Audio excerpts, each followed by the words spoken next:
Ladies and gentlemen, welcome back to the PMP. I'm your host for this evening, TJ Riddell. And boy, am I excited for this pod, man. 9-10-4 last week. A lot of upsets. A lot of games I didn't expect. Holy shit, what a good week it was. But let's listen to Kirk, baby. SGF KIRK, take it away.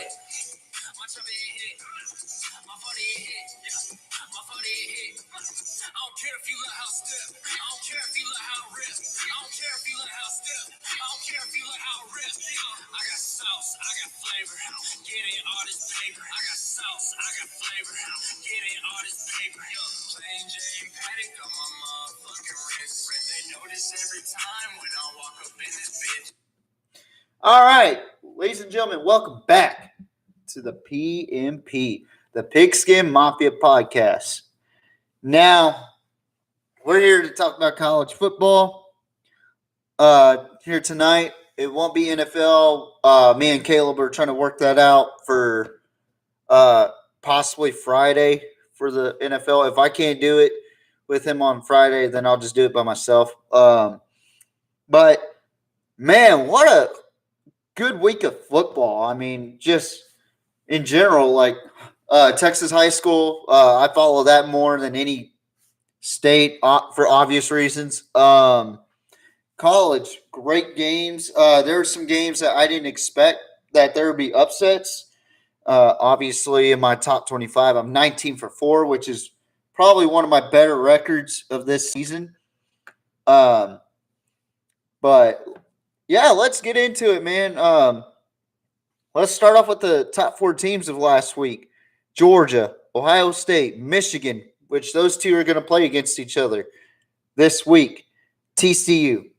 Now, I didn't really watch the Georgia and Kentucky game, but I had Georgia winning by a lot in this game, and Kentucky gave them a fucking fight. I mean, I'm really impressed with the way Kentucky handled that loss against Vanderbilt the week before and completely just bounced back. I mean, they were playing at home. I will say that right now. But, man, they gave Georgia a fight.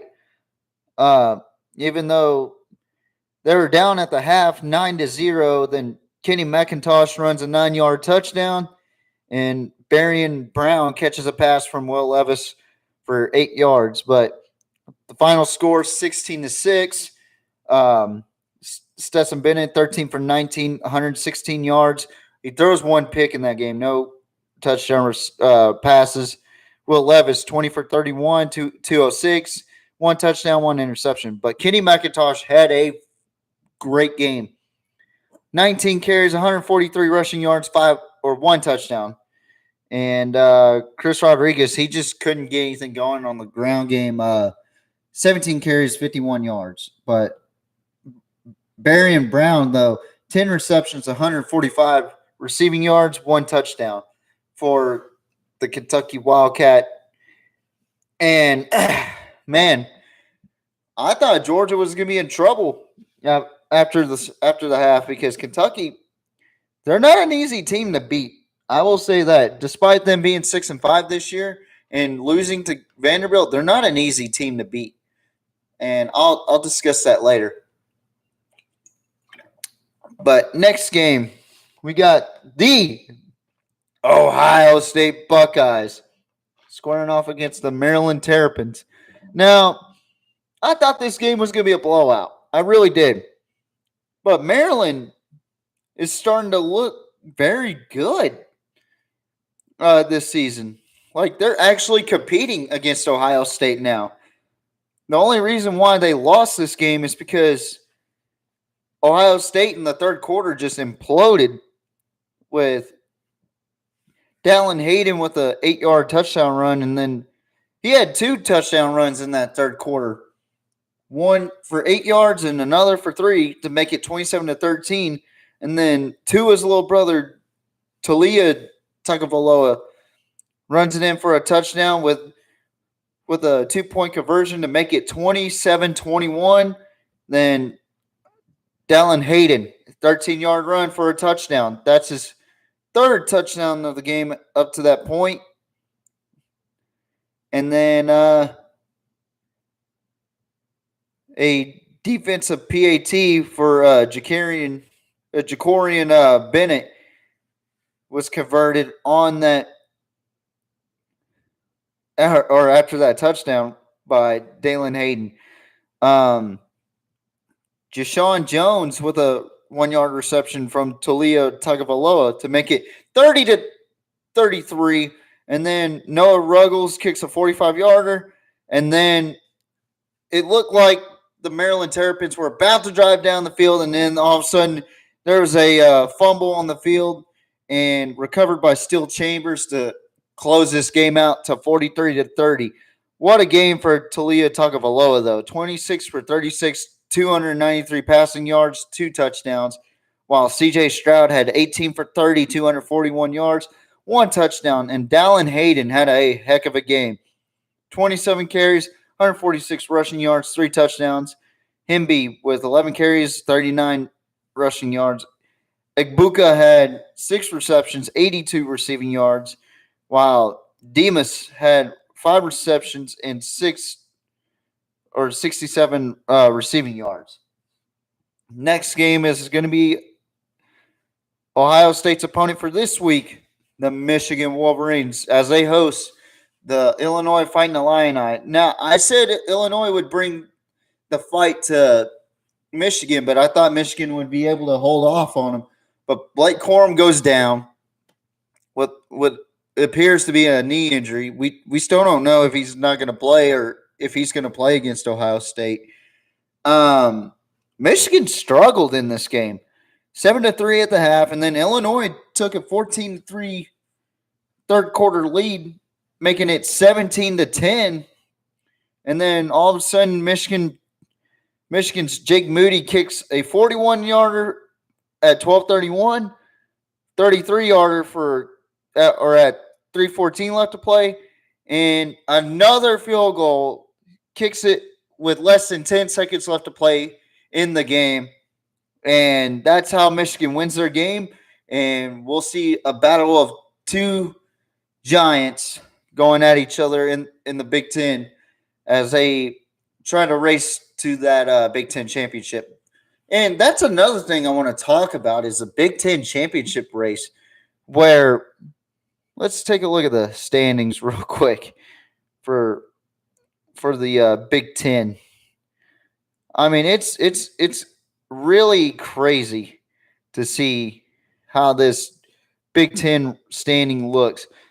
So you got Ohio State, Michigan on top in the East, while Penn State is the middle guy, and then everybody else is 6-5, 5-6, 4-7, 4-7. The 4-7 teams are Indiana and Rutgers, 5-6, Michigan State. Then Maryland's at 6-5, and then you got Penn State at 9-2, and then you got the 2 undefeateds that are left in that category. But this division right here is more interesting right now. Iowa, Purdue are both 5-3 in the conference, 7-4 overall. Illinois, Minnesota are both 7-4 overall, along with Iowa and Purdue, but they're both 4-4. Wisconsin's 4-4 in the conference, but they're 6-5 in their win-loss record. So this is a very intriguing race to the Big Ten championship because Iowa does not look good offensively. They've always had a really good defense. Purdue was a surprise to me. Illinois has been a surprise. Minnesota, kind of a surprise to me. And then you got Wisconsin, who's been a disappointment for me. But the winner of this game, Michigan and Ohio State, is definitely going to the college football playoff. I just don't see anybody from the West competing against Michigan or Ohio State in that Big Ten championship. I don't. I think that whoever wins this Michigan and Ohio State game is going into the college football playoff and possibly going into the national championship game to take on either Georgia or TCU. Who even knows if Georgia or TCU is going to make it in there? But we'll see. But Michigan takes the win over Illinois, 19-17. What a good way to finish that game. But I got to talk to y'all about this next game right here. And some of y'all are more than likely LSU fans. They are pissed off about this game because why is TCU ranked above us? We could beat their ass. Well, first of all, you haven't paid attention to TCU at all if you're saying that. Number two, TCU is the most resilient team in the country right now. They're not a first half team, but they are a hell of a second half team. They might not get any points in the first half, but by God, they'll score 28 to 35 points in the fourth. You know, you never know. You never know. But this game was fucking wild. It was tied at the half, 7-7. Then TCU scored with a touchdown, but the PAT failed, which made it 20-14. Then Kelsey Johnson gets a touchdown reception. Then Richard Reese gets a 1-yard touchdown run. And then Amari Dermacado gets a 3-yard touchdown run, but they try to go for 2 here. I didn't understand the call at all. I think it was a little too aggressive with 2 minutes and 7 seconds left. Caleb was like, no, that's the right call. I mean, we're going to have disagreements, folks. So I say he's wrong. He says I'm wrong about that call. But at the end of the day, it did work out for TCU with no timeouts left. This was the craziest shit I have ever seen. Sonny Dykes is a gambling man. He gives the ball off to, I believe, Dermacado, and he gets about a 3-yard gain with the time ticking down. And it's close, guys. We're talking about like 15 seconds, 12 seconds. And he has to rush the offense off, rush the field goal team to get them set up. And this kicker missed one earlier. And now there's no timeouts. Time's running down. You don't know when that whistle is going to be blown. So they snap the ball. This motherfucker makes it. And TCU survives. I don't know how in the blue hell that happened. But TCU is the most resilient team in college football. And that is very dangerous. 5 comeback wins. 5 ranked wins against opponents. This is a fucking good football team. Like, you got to watch out for the Horned Frogs, man, because they're ruthless, man. They really are. But I got to watch out for that Big 12 championship game because either Kansas State or Texas are licking their chops right now. They're ready to go. They want TCU again because they feel like they shouldn't have lost to TCU, and I think so too. But again, TCU is the most resilient team in college football right now. Max Duggan right now, 25 for 35, 327 passing yards, 1 touchdown, 1 interception. Blake Shapen, 21 for 30, 269 passing yards, 1 touchdown, 1 interception. So this was a basic Big 12 game. Passing and just back and forth. You know, Baldwin and Barber, they had over 5 receptions and over 100 yards each. Max Duggan with 8 carries, 50 rushing yards, and 1 touchdown. Now, Max Duggan was benched earlier this season. Now he's the starter, and he has been kicking ass ever since he got back on the field. I mean, he's 22nd in the country with 2,858 yards, 26 touchdowns, tied 13th in the country. Only has 3 interceptions. Now, I will say his QBR is a little low for my liking, but he's ranked 13th in the country. The senior from Council Bluffs, Iowa. This guy is damn good, guys. And I don't expect TCU to have any trouble with this next game, but we'll see as I go through my predictions. And yes, my hair is starting to grow back. So I'm very glad that my hair is starting to grow back. Thank you guys for not laughing at it. But next game we're going to talk about is a game that I thought one team was going to dominate, but they got dominated. And I thought that one specific quarterback was going to have trouble with this defense. And I thought it was going to be Spencer Rattler in this game.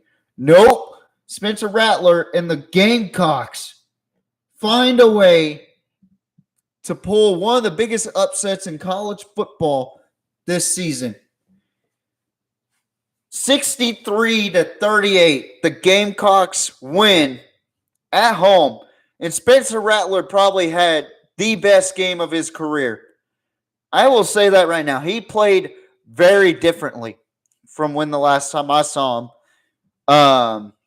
30 for 37, 438 passing yards, 6 touchdowns.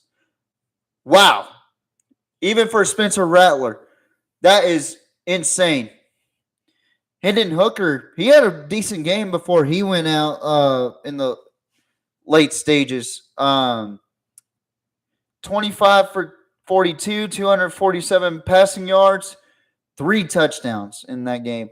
So both quarterbacks threw 9 total touchdowns. At first, it was a very one-sided affair in the first quarter. Then Tennessee started to bounce back a little bit, and then South Carolina led at the half 35-24. And then Preston Fant gets a 41-yard reception from Hendon Hooker for a touchdown, making it 35-31. Then South Carolina just not letting up offensively. Defensively, they could have stopped them a little bit, but Tennessee's offense is a little bit high-powered. Not a little bit. They are high-powered. Bell for the Gamecocks, 17 carries, 82 yards. Small for the Volunteers, 11 carries, 80 rushing yards, and 1 touchdown. White for Tennessee, 5 receptions, 96 yards. And Wells Jr. had a game. 11 receptions and 177 receiving yards. My goodness. And the win probability in this game, 88.6% for Tennessee to win this game. And wow, what a slacking. What an ass whooping by the Gamecocks. And you know what? Shout out to Spencer Rattler. I will say that. I've been a hater to Spencer Rattler. Ever since I started podcasting, ever since Spencer Rattler started at Oklahoma, I never liked the way he played. I didn't like his attitude. I still don't like his attitude, but it seems like things are starting to work out over there at South Carolina for him. He played a hell of a good game against the Volunteers, and that was his best performance I've seen in his career. And I hope he has a really good game against Clemson, because Clemson's right up next at Death Valley. So that's a very tough game. Next game we're going to talk about a little. Do I even have to talk about this game? This should have been the way it should have been. But I did have LSU winning by 7. But LSU won 41-10. I think they should have won this way. Yeah, UAB is not the opponent for LSU right before Texas A&M. I feel like LSU could have easily put 50 on them if they wanted to, but Jaden Daniels, 22 for 29, 297 passing yards, 1 touchdown, and 12 carries, 111 yards, and 1 touchdown. Neighbors, 7 receptions, 129 receiving yards. Now, Hopkins for the Blazers, 14 for 29, 158 passing yards.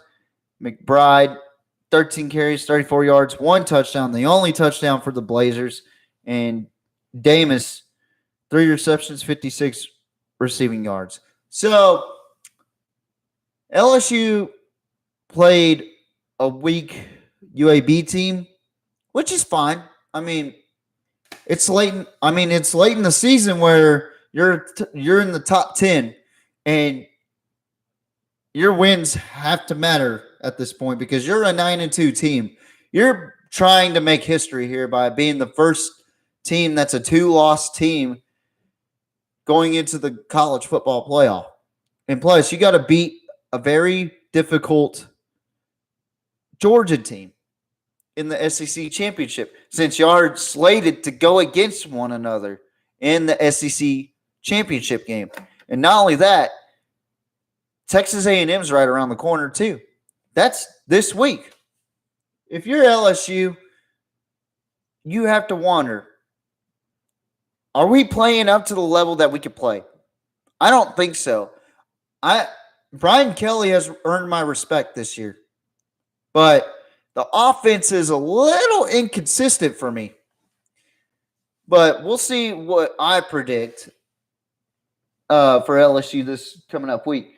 Next game was a fucking barn burner of a game. Security tackled some jackass. I don't even know what he was doing out there, but I saw one of the hardest hits I've ever seen in the Battle of Los Angeles.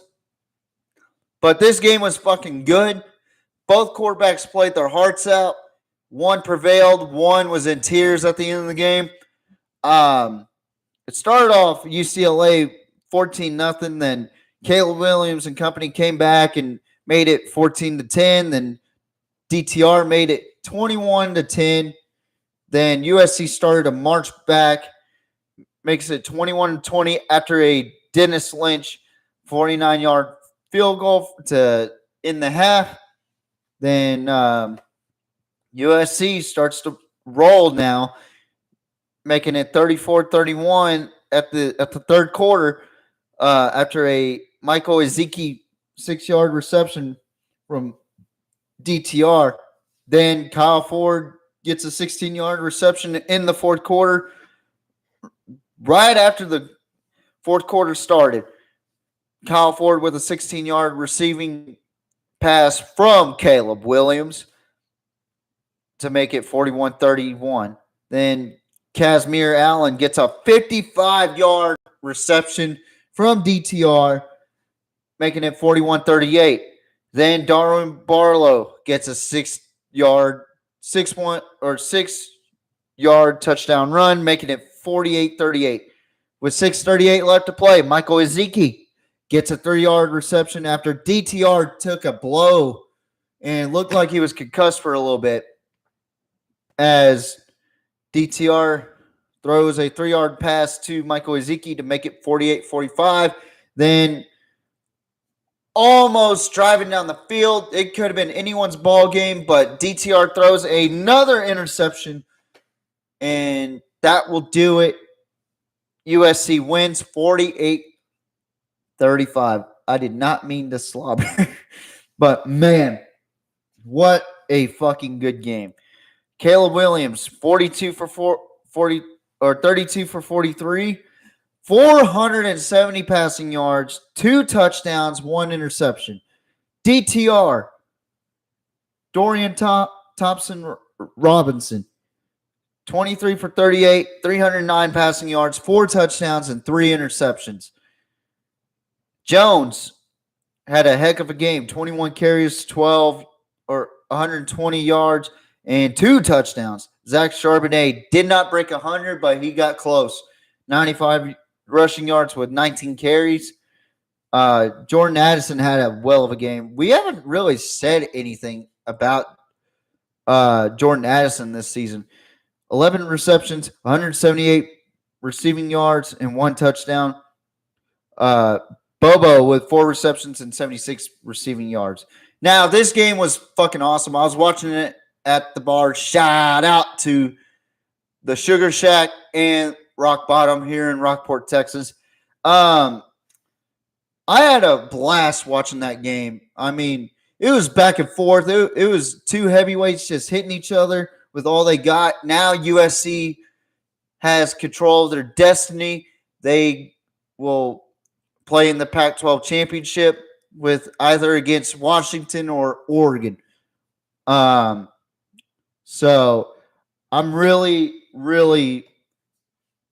I was so glad to watch that game. It was a hell of a football game. But next game we're going to talk about, not so much of a hell of a game. I don't even know if I want to talk about it, but I'm going to have to because it's Alabama. They played against Austin Peay. 34-0 in this game. We'll just go over the stats. 18 for 24, 221 passing yards, 2 touchdowns for Bryce Young. Jace McClellan, 17 carries, 156 rushing yards, 2 touchdowns. And then Burton with 7 receptions, 128 receiving yards, and 3 touchdowns. Now, this game should have been 50-0, but like I said about what Nick Saban says about underestimating opponents, you do not want to underestimate your opponent, but this was not an impressive win if you're trying to make a case for Alabama to be in the college football playoff, but the committee loves Alabama, so we'll see what happens. Next game, we're going to talk about the Clemson Tigers, who needed this win against Miami, who's now 5-6, 40-10 over the Miami Hurricanes. DJ Ugalele, 23 for 35, 233 passing yards, 2 touchdowns, and 1 interception. And he did run the ball very well in this game. 17 for 89, 1 touchdown, and Bringstool, 3 receptions at 57 yards. But man, Clemson absolutely took Miami to the woodshed, and I'm sorry, Canes fans, but Miami fucking sucks. I gotta say that now. They just were the biggest disappointment in the ACC, in my opinion, and hopefully next year they get back to being the Miami Hurricanes that we all know and love. So come on, Miami. Number 10 in the country, Utah. The Utes squaring off against the Oregon Ducks. This was a good game as well. I watched this at the bar too, and it was back and forth. I mean, it was a low-scoring affair, but it was back and forth.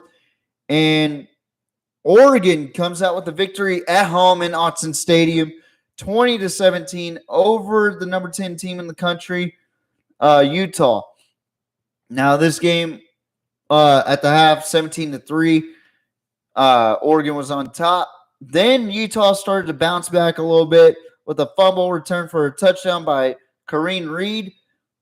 Then Jalen Dixon with an 18-yard run for a touchdown tied the game at 17.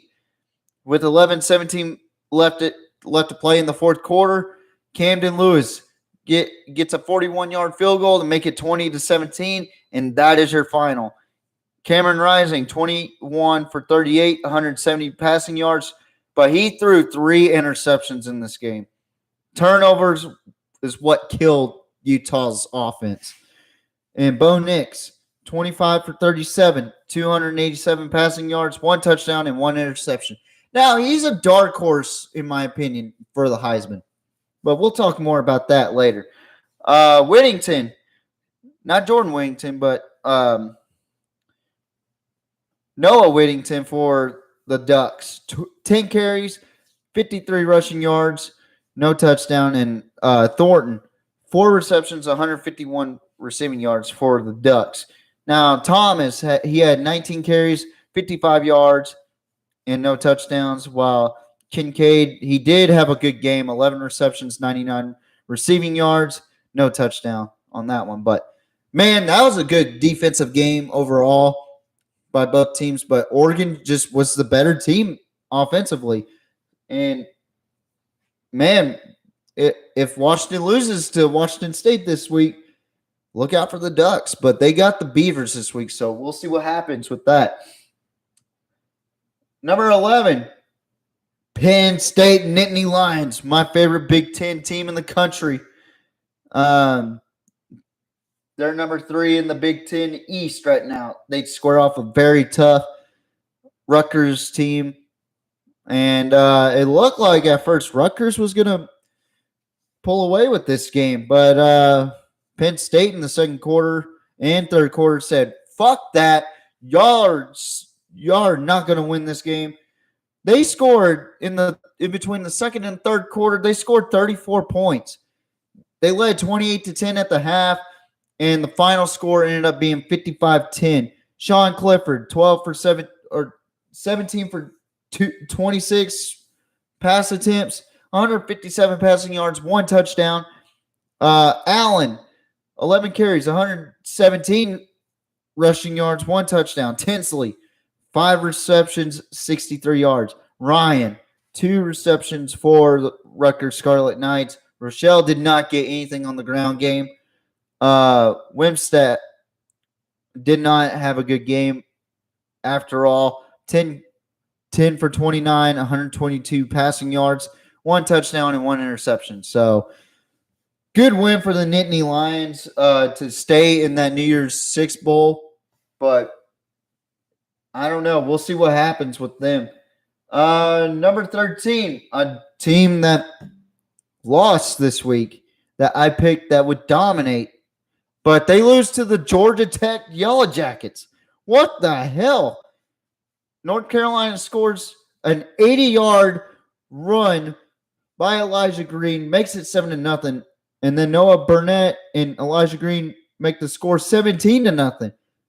And then all of a sudden, the Yellow Jackets say, hey, we need to win this fucking game. We need to bounce back. So Dante Smith decides to get a touchdown for himself, makes it 17-7. Then Tayson, what the fuck is this guy's name? I'm just gonna call him Pomegranate. Okay, he gets a 4-yard run for a touchdown, and then Hassan Hall, with 11 minutes and 8 seconds left, gets a 6-yard run and ends North Carolina's chase to being in the New Year's Six bowl game this season, and will drop them to 9-2. Drake May did not have a good game. 16 for 30, 202 passing yards, 1 interception. Elijah Green, though, after that 80-yard run, he did not get. He only got 12 yards after that. 10 carries, 92 rushing yards for 2 touchdowns. Gibson threw 13 for 18, 174 passing yards, no touchdowns. But Hassan Hall gets 14 carries, only 47 yards, but he does get the tutty. Rutherford gets 6 receptions, 68 receiving yards, while Nesbitt for the Tar Heels gets 4 receptions, 85 yards. I was shocked by this comeback win for Georgia Tech. It's great for the program, for the Yellow Jackets. Good for them. But they got a tough game as they play against their most heated rivals, them goddamn Georgia Bulldogs. Meanwhile, the Tar Heels are going to drop in the rankings, which we'll go over the rankings here in a little while on my thoughts on the rankings. But next game was a game I predicted right. Ole Miss gets taken down by the Arkansas Razorbacks, and the Razorbacks are going bowling, folks. Where's my Arkansas Razorback fans? Because Raheem Sanders had a hell of a game in this game. He had over 230 rushing yards, 232 to be exact, 24 carries, 3 touchdowns, and KJ Jefferson decides to come back, 17-22, 168 passing yards and 3 touchdowns. Landers, 3 receptions, 38 yards, and 2 touchdowns. This was the Arkansas team that I wanted to see right here. The Arkansas team that would just obliterate their opponents. Jackson Dart, he had a decent game. 21 for 36, 240 passing yards, 1 touchdown, 1 interception. Quentin Judkins did have a good game, but just wasn't enough for the Rebels. 24 carries, 214 rushing yards, and 1 touchdown. And Heath had a good game. 9 receptions, 140 receiving yards, and 1 touchdown. But I said this. Arkansas has the better defense than Ole Miss. I thought that Arkansas was going to win by 3, but man, KJ Jefferson returned, and that offensive firepower came back for Arkansas, for Sam Pittman and the Razorbacks. And Rocket Sanders grabbed the spotlight.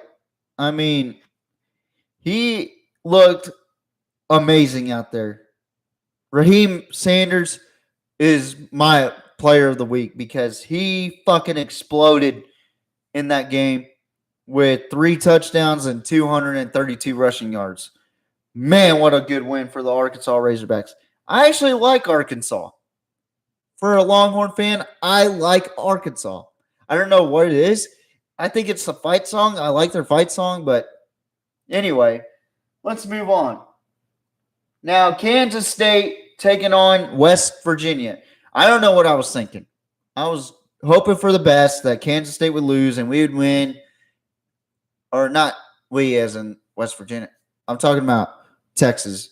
We'd win and we'd be right back in that second slot for the conference championship race for the Big 12. But Kansas State said otherwise. They said, fuck you, we're going to win this game. So West Virginia taking on the Kansas State Wildcats. I mean, Kansas State is closing in on a Big 12 championship berth. If they beat Kansas this week, we will see about that.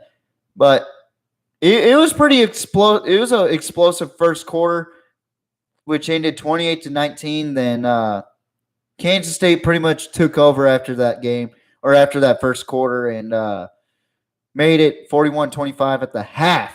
At the half. We haven't even covered the fucking ending, which was the fourth quarter, made it 48-25, and then Garrett Green gets a 13-yard run for a touchdown. 2-point conversion did not convert, which settled for a 48-31 victory for the Wildcats. Will Howard has been balling ever since Adrian Martinez has been out. 19 for 27, 294 passing yards, 2 touchdowns, 1 interception. While Green, he has been all over the fucking place.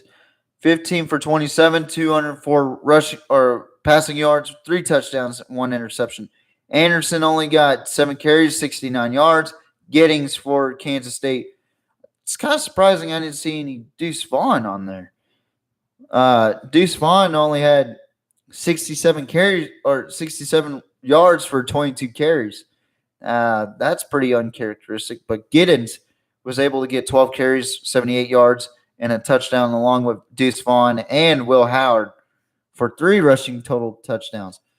Now, I don't know what's going to happen with this Kansas and Kansas State game, but I hope Kansas State loses. I'm going to be rooting for the Jayhawks after we whoop the shit out of them, but that's all I could do is hope that Kansas State loses, because we play Friday, and if we beat Baylor, we'll be 8-4, and we'll have to watch the Kansas State game. If Kansas State loses, Texas gets into the Big 12 championship for the first time since 2019, when they lost to Oklahoma. But Texas will get a shot at TCU, and Kansas State will get a shot at TCU if they win against Kansas. And if Texas wins against Baylor and Kansas State loses to Kansas, then Texas gets into the Big 12 championship to take on Max Duggan and the Horned Frogs. But Washington taking on Colorado. Now, this game was a lopsided game. I had Washington as a 31-point favorite. They exceeded my expectations. 54-7. Michael Penix Jr. And company take the dub. Michael Penix Jr., 19 for 31, 229 passing yards, 1 touchdown. JT Shrout, 6 for 18. That is fucking god awful. 120 passing yards, 1 touchdown, 1 interception. Talapapa, 11 carries, 107 rushing yards, 2 touchdowns. He's been making some noise for the Huskies too. And then you got McMillan with 8 receptions, 98 receiving yards, and 1 touchdown. And Fontenot gets 11 carries and 71 rushing yards for the Buffs. But good win for the Washington Huskies as they take on the Washington State Cougs this coming up week. Then you got Notre Dame, number 18th in the country. They have been very impressive as of late, and they shut out Boston College, the team that that beat NC State the week before. But man, Notre Dame has been unfreaking believable. Pine in this game, 13 for 25, 156 passing yards, 1 touchdown, no interceptions. Diggs, 15 carries, 122 rushing yards, 1 touchdown. His longest run was a 51-yarder for a touchdown. It's time. 11 carries, 71 rushing yards, 2 touchdowns. And then you got Tyree, 6 carries, 50 yards, 1 touchdown. So you had potentially 3 guys that could have went 100 yards against this Boston College team. But Notre Dame, they might give USC some trouble this coming up week. So we'll see what happens in that game. But next game we're going to talk about is the Noles as they take down the Louisiana Raging Cajuns 49-17. We haven't seen Florida State like this in quite some time. Jordan Travis, 9 for 14, 112 passing yards, 1 touchdown. Benson, 16 carries, 80 yards, 1 touchdown. Potier, 1 reception, 45 yards. And then you got Fields, 19 for 36, 159 passing yards, 1 touchdown. Washington, 10 carries, 57 rushing yards, and no touchdowns. Jefferson, 6 receptions, 60 yards, 1 touchdown. But man, Florida State is looking good too. And I could see Florida being 9-3 next week, but we'll just have to see what my predictions are on them. Another game, the last game that I get to cover that I did not predict correctly on which team would win. UCF taking on my Navy midshipmen. Now, I picked UCF to win this game, but they struggled horribly. They did not play well against Navy. And it started off with a 1-yard run for a touchdown for Xavier Arline. Makes it 7-0 in the first quarter. Second quarter, UCF did kick 2 field goals from Colton Boomer. Makes it 7-6. And then Vincent Terrell Jr. gets an 8-yard touchdown run. Makes it 14-6. UCF's confused. I'm confused. Everybody was confused. Then UCF in the third quarter gets a big play, 28-yard pass from Mikey Keene because I'm assuming that was a play fake, but Rice Plumlee throws a pass to Javin Baker to make it a 2-point conversion. And this is all in the bounce house in Spectrum Stadium. And then Bijan Nichols Nichols will get a 45-yard field goal to make it 17-14. And defense played out for Navy. Where was this team for Navy? And where was UCF at, man? So it looks like they benched Rise Plumlee, it looks like. And then Keene, 8 for 15, 123 passing yards, 1 touchdown, while Rise Plumlee had 11 for 18, 107 yards, and 1 pick. So both of them combined 19 for 33, 230 passing yards, 1 touchdown, 1 interception. Both under 50 QBR. Bowser with 10 carries, 64 yards, rushing. No running backs had a touchdown for UCF. But Baker did have a touchdown and a 2-point conversion with 101 yards receiving. But Navy, my goodness, 63 carries total, 248 yards. And Navy beat UCF without even completing a pass. That's fucking scary.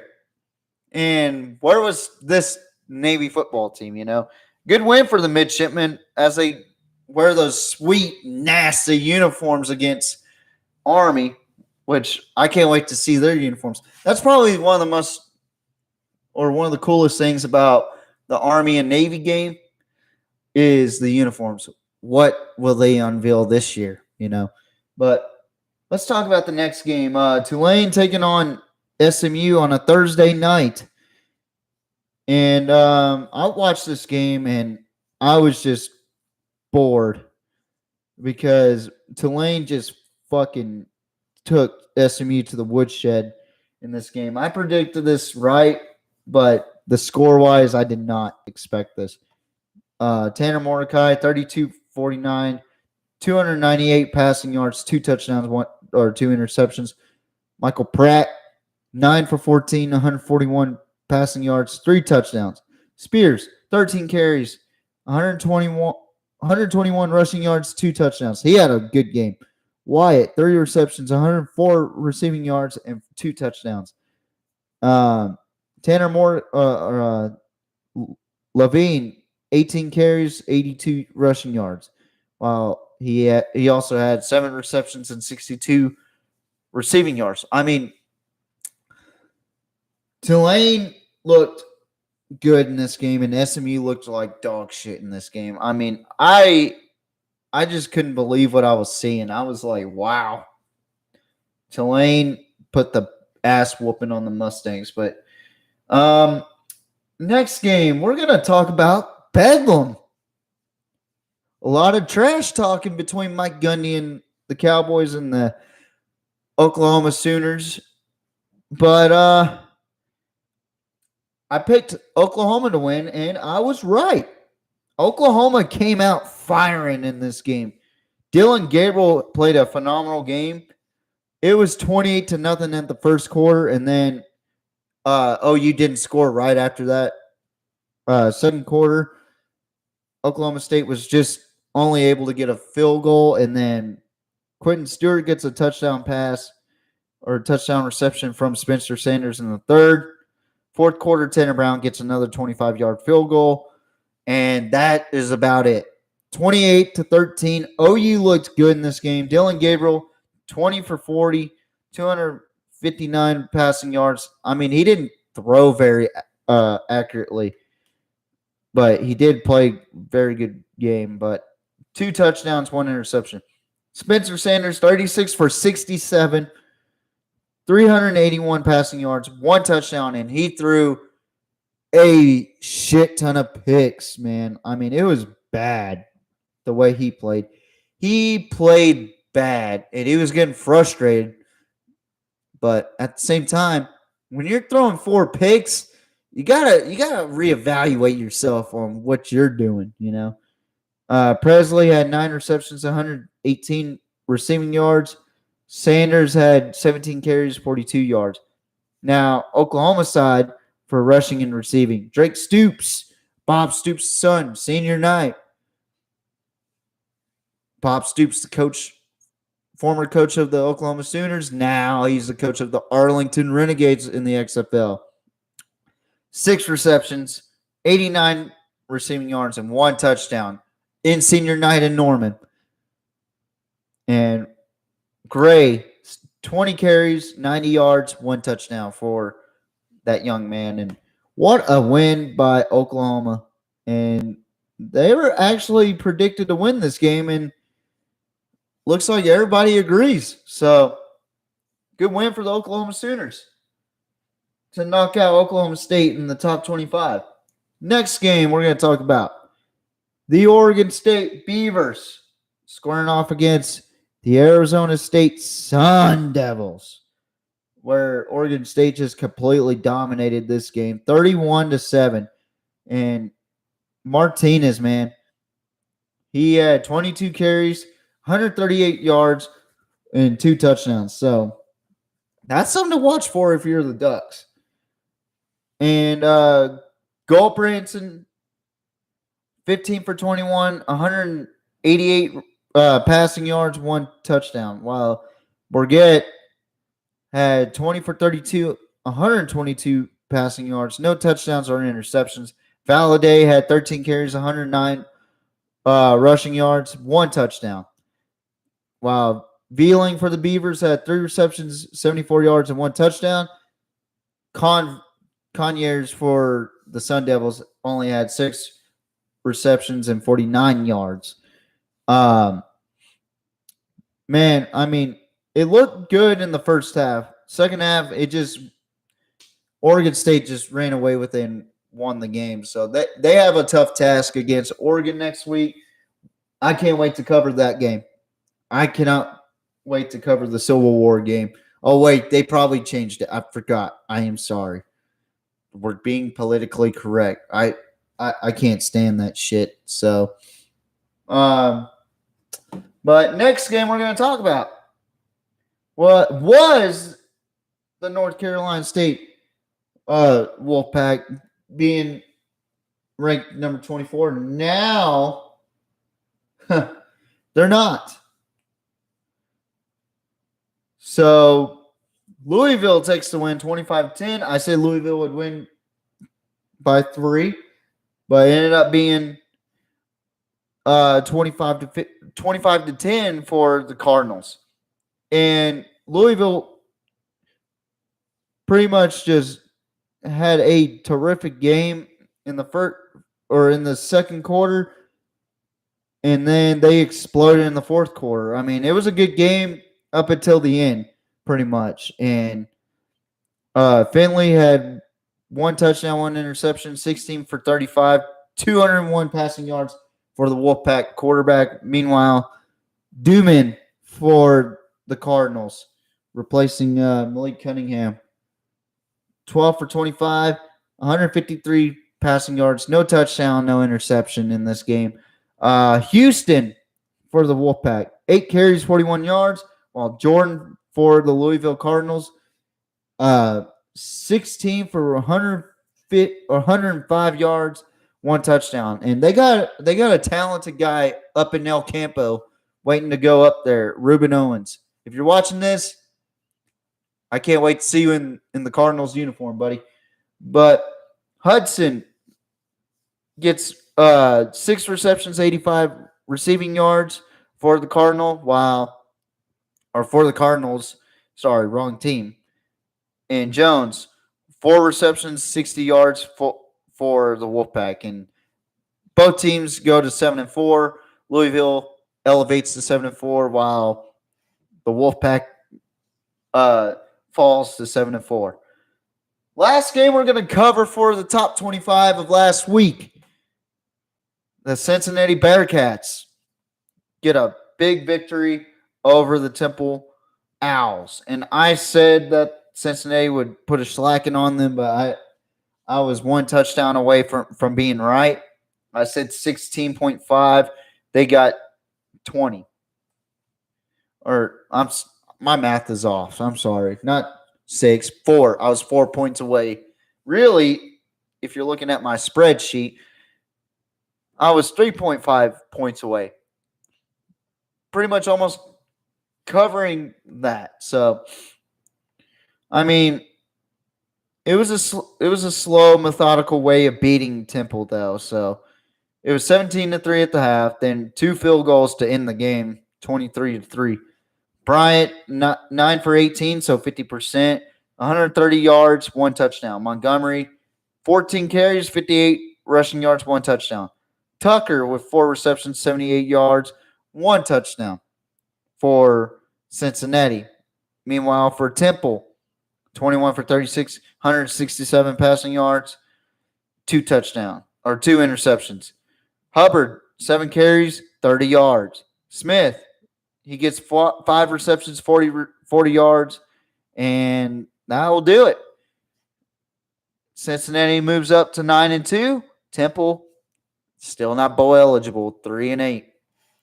And that concludes the top 25. Last week's predictions and recap. So I went 19-4. The games I didn't get right was the Tennessee and South Carolina game, North Carolina, Georgia Tech, UCF Navy, and Kansas State and West Virginia.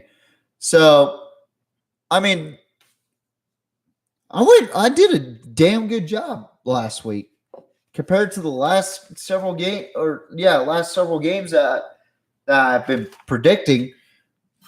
I'm back on it. The college football guru is back. So, another thing I wanted to talk about for the Tennessee game, Hendon Hooker went down, and he's down for the rest of the season. So that hurts his Heisman chances. So I kind of want to talk about that. Okay. So who is my top ranking in my Heisman? Number 1. Michigan Wolverine fans are going to be pissed at me. CJ Stroud. CJ Stroud does have a lot of weapons. He does have good running backs with him. I think he's with possibly the most complete offense in the country right now.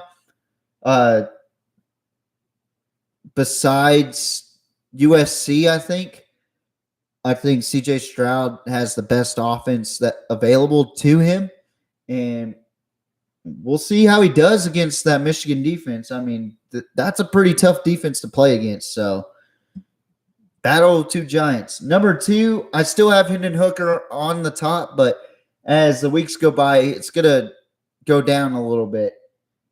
Number 3, I got Blake Corum still sitting there at number 3. I don't know what his condition is. If he has a baller of a game this week, then possibly will jump Hendon Hooker and possibly might be at the number 1 spot for me. Number 4 is a surprise, Max Duggan. Max Duggan has been balling out with not only throwing the ball, but running the ball. This guy is a freaking utility belt, So watch out for Max Duggan in the Heisman race. And number 5 is a guy that I had early on my Heisman watch and should have stayed, honestly, but I don't know. But I got Caleb Williams at number 5. So if y'all like my Heisman list, then comment what you like. If you don't, comment what you think. Who do you think I should put up there? I wish I could put Bijan Robinson up there, but the team hasn't done its part. I think what the committee or the Heisman committee really thinks about is how he affects the team and how the team responds with him. If the team doesn't respond with him, okay, would you take a Heisman winner that has played well with a team that's 11-0, or would you take a guy that's played well, but the team has been kind of stagnant, So that's my thought on it. But let's move on to the top 25. Now, I'm going to talk about the top 25 before we get into our predictions. The predictions are going to go by quick because I don't need no explanations on my predictions. But still, the top 4 still the same: Georgia, Ohio State, Michigan, and TCU. We had a couple teams drop out of the top 25. But we got one that bumped up to number 5, which I don't agree with. I don't agree with this because last 2 weeks have not looked good for them. Barely beating an Arkansas team that didn't have KJ Jefferson by 3 in a low-scoring affair, by the way. Got LSU at number 5. They bumped up to 1 spot. Number 6, this team should be number 5 looking in. USC at 10-1. Number 7, I don't agree with this as well. I don't even think they deserve to be in the top 10. Alabama. The reason why Alabama's in the top 10 in the first place is because of SEC biased on the committee. I think it's a bunch of crap that Alabama's even ranked in the top 10 in the first place. Or even ranked that high to be at number 7. If you're going to put them in the top 10, put them at 10 or 9. Like, there's better teams in Alabama. And then at number 8, you got Clemson. Like, Clemson should be number 7 or number 6, in my opinion. Not LSU, not fucking Alabama. Number 9, Oregon, another team that should be above Alabama. Number 10, a team that just dropped from number 5. I think this was a pretty reasonable drop right here for this team. Tennessee, I do think they should have maybe bumped down to 1 more or 2 more spots, but I think it's pretty reasonable with the resume that they have. They only lost to Georgia, and then they got shellacked by South Carolina. So I don't know. I'm not part of the committee. I don't know. But number 11, they got CFP committee has Penn State staying at its spot. And that'll be the last team that stays at its spot in the top 25. There's only 5 teams that stayed at their spot. But Penn State will stay. They got Michigan State this coming up week. Moving up 3 spots, though, is Kansas State. After a big victory over West Virginia, they move up 3 spots. Number 13, they got Washington at 9-2. They move up 4 spots. Then at number 14, moving down 4 spots is Utah after losing to Oregon. I think that was a little harsh by the committee to drop Utah that far down, but they are 8-3, so I will consider that as a reasonable reason. But number 15 in the country is another 8-3 team, the Notre Dame Fighting Irish. They're looking red hot as of late, and they got a tough task against the number 6 team in the country going into the Coliseum to take on the Trojans this week. Number 16, they have another team moving up 3 spots. Number 16, Florida State Seminoles. They have played great football as of late, and they got their in-state rival, the Florida Gators, who just came off of a loss to Vanderbilt. We will see what happens in that game. This team dropped 4 spots from their rankings. Number 17, North Carolina Tar Heels, and they face their in-state rivals this week, who just got dropped out of the top 25, NC State Wolfpack. Number 18 is a team that dropped 2 spots. I think they should have stayed at their spot, really. They had a good game against the Trojans. The UCLA Bruins are at number 18. Number 19, though, is a team that jumped up 2 spots because they absolutely torched SMU, is the Tulane Green Wave. They're at 9-2. Number 20 is a team that dropped down to 6 spots. Pretty reasonable right here. Got the Ole Miss Rebels at 8-3 after a horrendous loss to the Arkansas Razorbacks. They'll be playing their in-state rivals in rivalry week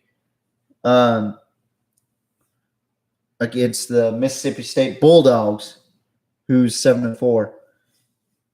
Number 21 is a team that moved up 2 spots. That'll be the Oregon State Beavers, who take on in-state rivals, the Oregon Ducks, in a heated battle for the right to be called the best team in Oregon. Number 22 is a team that dropped 2 spots, UCF at 8-3. Number 23 is a team that's just getting back into the top 25 after being dropped out last week, is the University of Texas. After beating the holy fuck out of Kansas, we decided to be number 23 in the country again at 7-4. And we got a big game this Friday against Baylor, so I'll be watching that. Number 24 is a team that beat Temple 23-3. The Cincinnati Bearcats at 9-2. They jump up 1 spot. And last but not least is a team that just beat NC State and kicked them out of the top 25. The Louisville Cardinals. Congratulations to those teams. 7-4, by the way, for Louisville. But congratulations to those teams right there. So 2 teams that did drop out. I did mention Oklahoma State or NC State, but now Oklahoma State as well have dropped out. But let's talk about my predictions, okay? And I'm going to make one adjustment because I went over it a little bit more, and I realized that I'm wrong on one prediction already. So I get to do this because I'm a cheater, and it's my podcast, so yeah. So we're going to talk about – hang on one sec. Right there. Good. All right, so we're going to talk about the bottom to the top. So we're going to start off with number 25 in the country, Louisville, as they take on their in-state rivals, the Kentucky Wildcats. Now, this game is a heated rivalry. It is in Kentucky. Kentucky gave Georgia a rough time. Louisville's been playing great football, but I got the Kentucky Wildcats by 3 in this game. Next game, we got Cincinnati squaring off against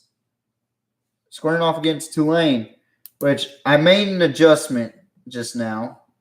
If you didn't hear the pin clicking, after making full judgment, now I got Tulane winning this game against Cincinnati, and that will drop Cincinnati to 9-3 and Tulane to 10-2.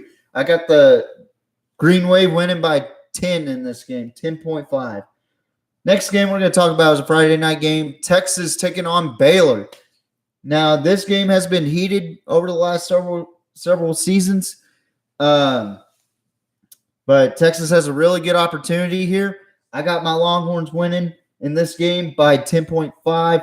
I think we're going to kick the shit out of Baylor and hook 'em horns.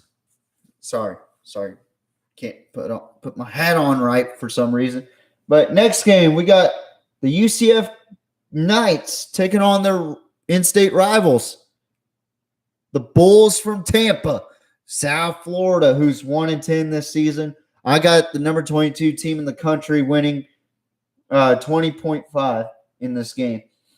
Next game, we got the Oregon State Beavers taking on the number 9 Oregon Ducks, as the Ducks are playing at home or playing at Oregon State.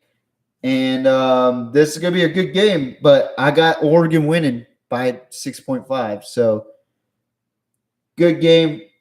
Can't wait for that game. So next game we're going to talk about is the Egg Bowl, one of the biggest rivalries in this week.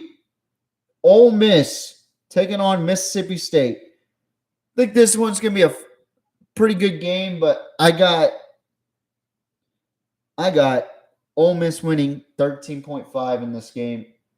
Next game is UCLA, who's 8-3, number 18 in the country.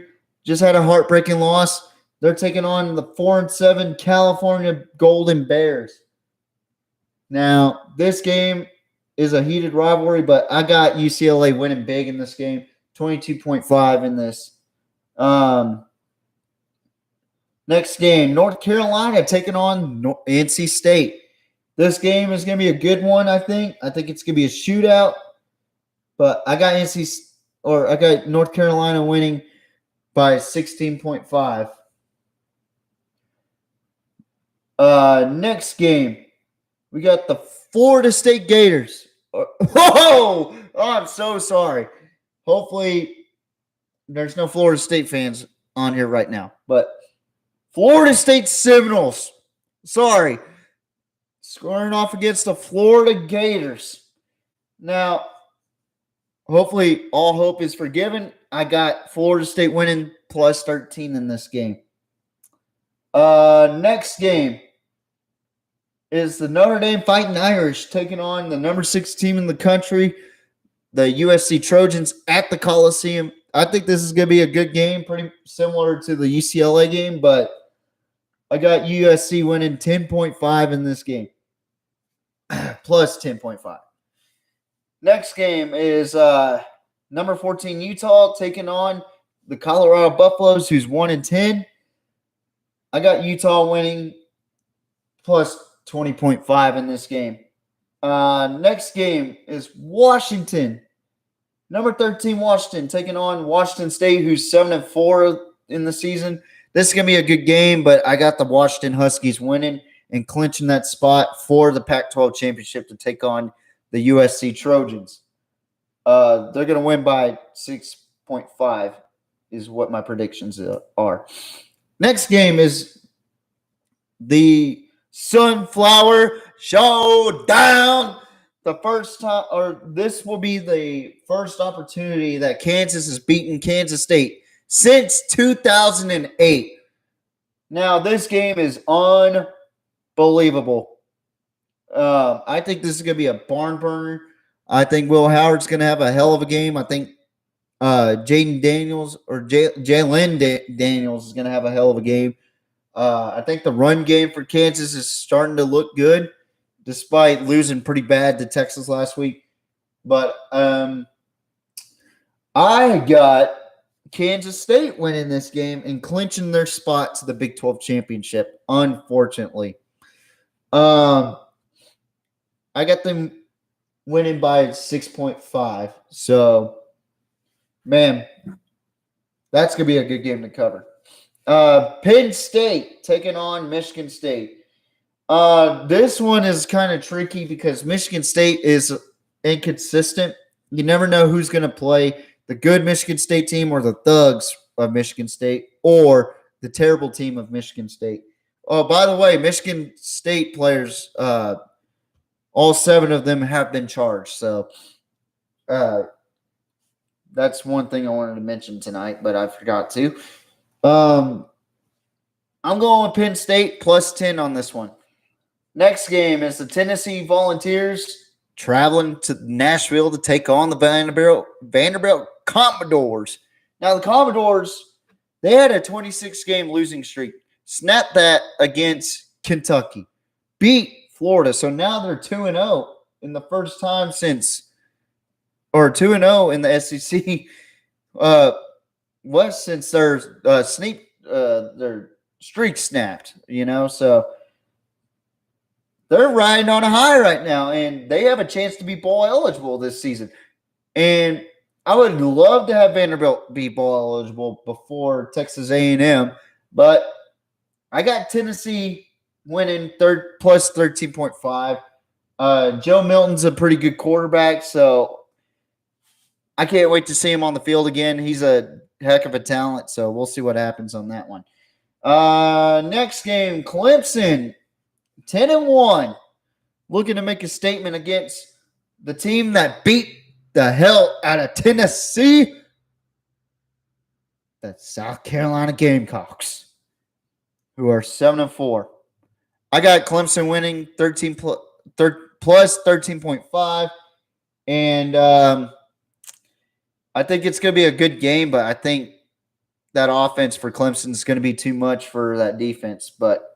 And that defense is going to be too much for that offense for Spencer Rattler and South Carolina. I don't think we'll ever see a game that Spencer Rattler has like he just did this past week. But anyway, back to regular schedule. Alabama, number 7, taking on Auburn, who has won 5 times against them in the SEC in the Nick Saban era. 5-6 as well. As much as I would love to see Auburn bowl eligible, I don't think it's going to happen. They had a bad season. It's time to move on from the Brian Harsin era. Alabama's going to win by 9 plus 9.5. I just think they play way too close to their competition. They have too much talent against the Auburn team, but I think Auburn's going to bring the heat. So now we're in our top 6 teams. This is where I'm going to surprise some of you folks. Already talked about USC, so time to move on to Kyle Field, where the LSU Tigers, the number 5 LSU Tigers, 9-2, are squaring off against the team that is the most annoying fan base in all of God's creation, the 4-7 Texas A&M Aggies. Jimbo Fisher is on his last leg here. I mean, this game might be a blowout. No, I'm not going to say it's going to be a blowout because here's what my problem is with LSU. They played great against Alabama. Then they played down to Arkansas, who had a backup in, and then had to bring another backup in. And Arkansas was already bumped and bruised going into that game. And really, LSU's offense is mainly Jalen Daniels, you know? So, call me crazy for even saying this, but I got the Aggies winning. I got the Aggies winning plus 3.5 in this game. I think Texas A&M is going to have a good senior night, and LSU's going to look over it because they're already in the SEC championship. Why not? And they're playing a deflated Texas A&M team. Okay, well, look what they did to Alabama. They played close to Alabama too, and they almost won the game, but it was a silly decision by Jimbo Fisher. It wasn't the quarterback's fault. It wasn't Haynes King's fault. It was Jimbo Fisher's play calling. So, if Jimbo plays his cards right in this game offensively, because you have a very talented defense at Texas A&M, it is your offense that you have to worry about, you know. But like I said, I think Texas A&M is going to do it this week. I think people are going to be surprised with this pick, and I think A&M is going to win. It'll be by 3 plus 3.5, in my opinion. It'll be 3 points or less, I think, in this game. And it will be a tight, close defensive battle. But I got A&M winning this game. Next game, number 4, undefeated TCU Horned Frogs get to have their senior day as they take on the Iowa State Cyclones, who are 4-7. This should be an easy game, but it's Matt Campbell and the Iowa State Cyclones. This is their first losing season in quite some time, you know. So it's really weird to see Iowa State at this state too. But I got TCU winning plus 16.5. I actually think they might do a little better than my prediction, but you know the drill. Before I get into the Michigan and Ohio State game, because that is the highlight game of this podcast, okay? I'm going to shift it over to the number one team in the country, Georgia and Georgia Tech. The Battle of Georgia, or whatever the rivalry is. I forgot what it's called. Georgia is 11-0. Georgia Tech is 5-6. This is going to be a weird game because Georgia Tech has played really well against their opponents, and they shocked the world last week against North Carolina. But I don't think you're going to do that against Georgia. I think Georgia's going to win out, and they're going to play LSU in the SEC championship undefeated. Give me Georgia plus 24.5 in this game. That is actually the biggest spread I have on here tonight. But last but not least, the highlight game for this week. Michigan, Ohio State. 3 versus 2. Wolverines, Buckeyes. Stroud versus Blake Corman. Now, I based this game based off of Blake Corman's injury. Okay? I think it's going to be a good game. I think it's the battle between Ohio State's offense and Michigan's defense. Who will bend? Who will break? But more importantly, who's going to help those key components out? Will it be Michigan's offense or Ohio State's defense?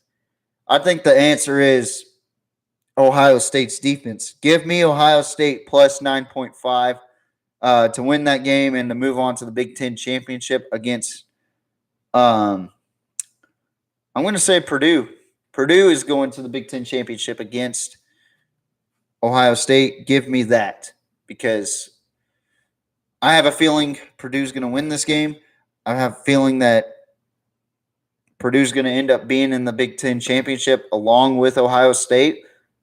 And Ohio State is going to be in the playoffs as the number 2 team in the country because they have a credible win over Michigan and Penn State and Notre Dame. And then we could see TCU at number 3. And if my cards play out right, USC at number 4. That's the way I see it. But that will conclude tonight's podcast. Thank you so much for tuning in, for those that tuned in. For those future guys are tuning in, or those future gals are tuning in, make sure you hit that subscribe. If you want to, hit that notification bell so that way you get alerts on us podcasting either NFL or college. I will keep everyone updated on the status on our NFL podcast. Will it be Friday night or will it be Saturday morning before college football starts? Because I love college football and I don't want to miss any college football games. So, so stay tuned. I will keep you guys updated. And also, before I get off, happy Thanksgiving Eve.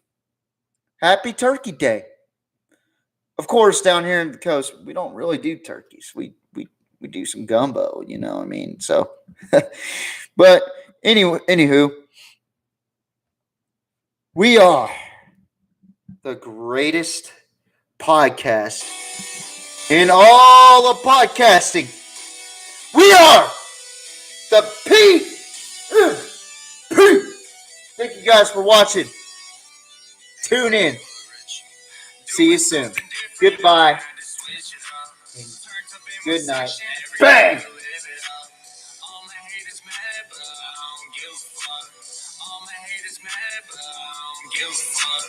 Doing something different, and I had to switch it up. Turned up in my section, every night we live it up. All my haters mad, but I don't give a fuck.